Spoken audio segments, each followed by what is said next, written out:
Outra vez, outra vez, outra vez o inferno e os diabos também. Abdução-oposição.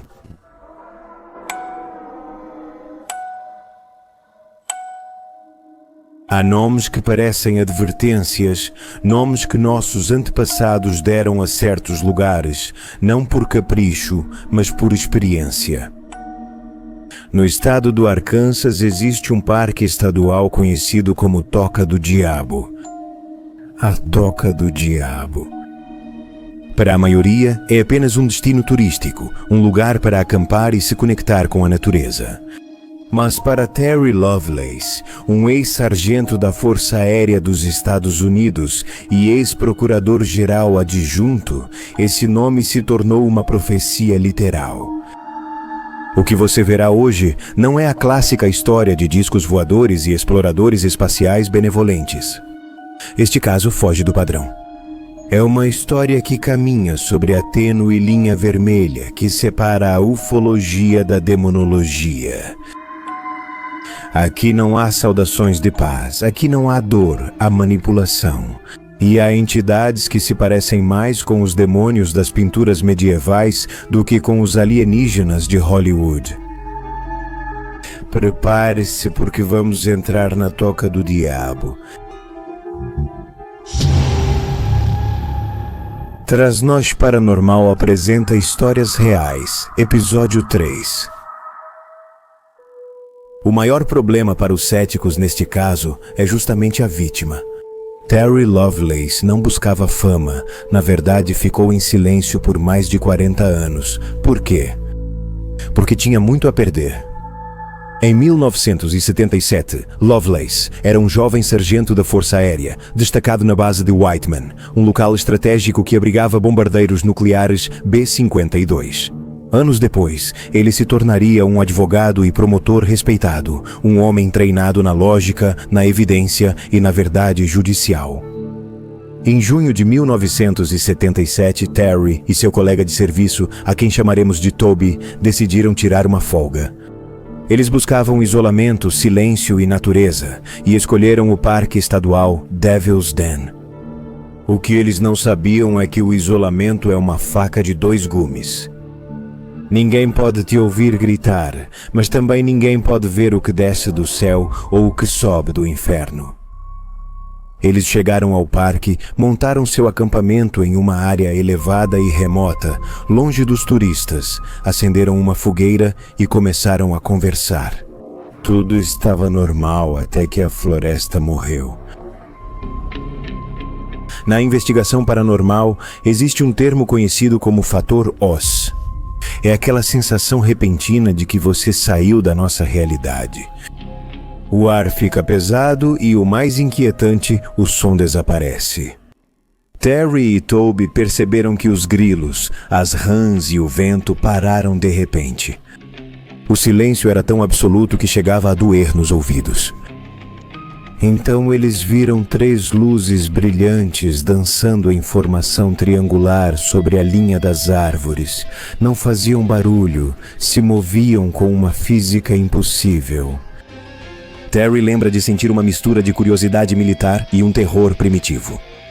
Mas antes que pudessem reagir, o triângulo pairou sobre eles com uma luz mais branca e pura do que qualquer coisa que já tivessem visto. Os cegou completamente. Terry só lembra de acordar. Já era dia. A fogueira estava completamente apagada, fria ao toque, mas eles estavam queimando, sentiam uma sede insuportável, como se tivessem caminhado pelo deserto durante dias. A pele deles estava vermelha, queimada como por uma insolação severa. Apesar de terem estado lá apenas uma noite, e o pior, eles não lembravam de nada das últimas 4 horas, fugiram do lugar, não falaram sobre isso, o medo era tanto que enterraram a lembrança, mas o corpo não esquece. Durante décadas, Terry sofreu com pesadelos, ansiedade, mas tentou levar uma vida normal até que, em 2012, um raio-x de rotina no joelho revelou o horror físico. O radiologista perguntou: Sr. Lovelace, quando o senhor foi operado para colocarem esses metais na perna? Terry não tinha cicatrizes, nunca tinha sido operado na perna, mas a chapa de raio-x não mentia. Havia um objeto estranho, do tamanho de uma unha, incrustado profundamente em seu tecido muscular, acompanhado de fios microscópicos que pareciam sensores. Além disso, o osso ao redor do objeto mostrava sinais de calcificação anômala, como se o corpo tivesse tentado isolar uma intrusão violenta. Havia algo tecnológico dentro dele, algo que estava transmitindo ou gravando há 40 anos. Foi essa descoberta que levou Terry a se submeter à hipnose regressiva para desbloquear aquelas 4 horas perdidas em Devil's Den. E o que ele encontrou em sua mente não eram cientistas espaciais. Sob hipnose, a barreira se quebrou. Terry não se lembrou de uma mesa de operações asséptica e limpa. Ele se lembrou de estar paralisado dentro de uma nave. Mas as entidades que o cercavam não eram os clássicos Greys serenos. Não, ele os chamou de o Homem-Macaco.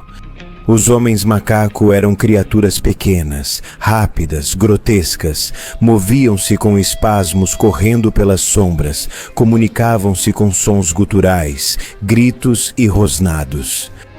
Terry descreveu aquela sensação de maldade absoluta. Ele não sentia que estava sendo apenas observado, sentia que estava sendo violado. O mais assustador surgiu quando as lembranças foram ainda mais longe. Terry descobriu que Devil's Den não foi o começo. Aquelas coisas o visitavam quando ele era criança. Ele se lembrou de ver essas criaturas horrendas em seu quarto, escondidas atrás dos móveis, observando-o com uma malícia fria. É aqui que a linha fica borrada. Qual é a diferença entre esses homens macaco que espreitam uma criança no escuro e os duendes ou demônios menores do folclore antigo?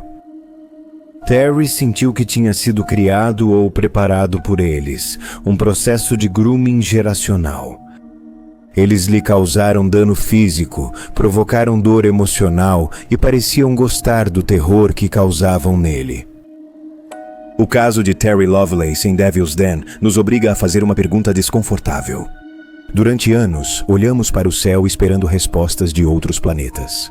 Mas pesquisadores como Jacques Vallée ou John Keel já nos alertaram que o fenômeno não é necessariamente extraterrestre, é interdimensional. Talvez o que aconteceu com Terry não tenha sido uma visita de outra galáxia. Talvez tenha sido uma intrusão de uma realidade adjacente, uma dimensão inferior.